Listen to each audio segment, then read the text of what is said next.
in Bamako, Mali, where the West African Deaf Football Tourney was organized, Nigeria traveled with a team, a deaf football team, and they went to that competition to win. I don't know much about it, but I have the guys that went to Bamako, Mali right here in the studio. Let's begin with the coach. This guy put together a team. They went to Bamako and they did special things for the country. Kamiluddin Banjo, good to have you, Coach, on Sports Tonight. My name is Coach Kamiluddin Banjo. Coach Kamiluddin Banjo, good to have you on the program. And of course, Patrick Ishaya, the Technical Director, West Africa Deaf Sports Union. Good to have you on the program also. Thank you.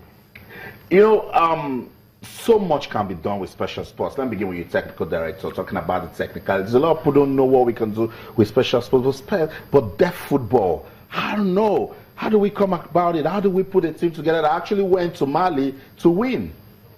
Yeah, these are a set of gentlemen picked across the country. They were all invited from states. They were assembled at Ilorin Township Stadium. That was when they did all the screening, and from the screen they picked guys from Kaduna, Kano, Plateau State, Nasarawa State, Bayelsa State, Imo State, and Lagos. I think Lagos occupied the greater number of the deaf players from the team now. And from there, they were given some few days of camping in Teslim Balogun Stadium. From there, they proceeded for the championship. In fact, maybe the coach will share his own. As I'm watching the picture, Coach, Coach Banjo, let me get you talking. These guys' communication is a problem. How'd you get to communicate with them to actually play this sort of admirable football? Actually, they make use of flag in the center with the normal officiating, but they use flag in the center. And once they raise up that flag, then they will stop. But the whistle, you have to continue using the whistle because of the spectators who are watching the game, so that they understand what is going on the field of play.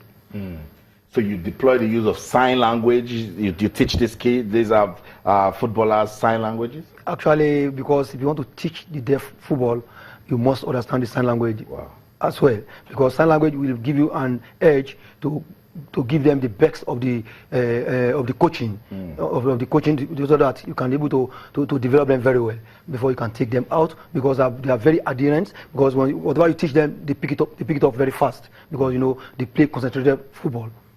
Coach, tell me, how did it go in Bamako, Mali? Well, it was not an easy task, because we have to thank our Grand Patron first, who gave us an opportunity to be able to move down to Mali. And because it helped from the beginning, it helped us in Lagos for 10 days camping before we proceed to Mali. And when we are going, he asked us a series of questions that will not allow us to go by road. Is the one that found the ticketing as well to Mali, to and fro. So when we get to Mali, we have just minor challenge, but it's not challenges as well, because the players they are very, very prepared to face whatever the tasks ahead.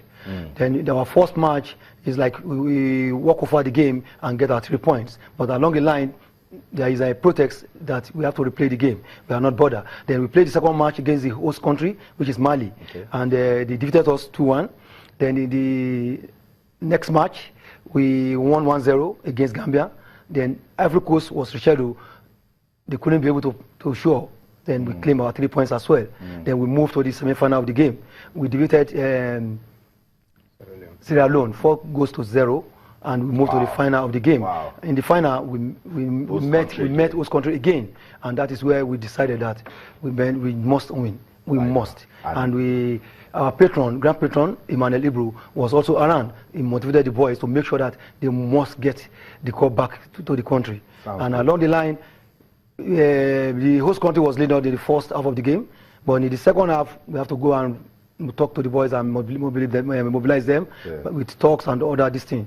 Then when we came back for the second half, we get the equalizer. Then 10 minutes to the end of the game, we got our winning goals, and that's how we won the game. But along the line, so many challenges that were there was that how can Nigeria comes to Mali for the first time in history to come and defeat them? Sort of pure water sachets was throwing against Mabila, we move ourselves to one side to make sure that we protect them very well. But once more again, we have big thanks to Emmanuel Ibru. I understand what it is. I'm trying to promote special sports, particularly for this or that. Did you see how sweet it was seeing these guys reciting the national anthem right there with sign language? Let's talk to you, Patrick Ishaya. Technically, how difficult is it to sustain deaf sports? Yeah, quite all right. It's difficult if you are not a specialist. But me, I'm a specialist. I read special education, and I'm a graduate of special education from Federal College of Education, Special OU. And all my life, I've been teaching the deaf. This 26 years that I'm teaching the deaf. So most of the technicalities, the language, everything is part of me. So it looks very simple to me. It's just that if you don't have any idea on it, you have problem. But me, it's my job. Okay, I must say thank you to you two for everything you're doing for deaf sports in Nigeria. God bless you. Let's keep the flag flying. So that's it. Deaf sports getting our attention. You heard the story. Nigeria went to Bamako, Mali to actually win. That's a good one. Heartwarming. We should give more attention to it.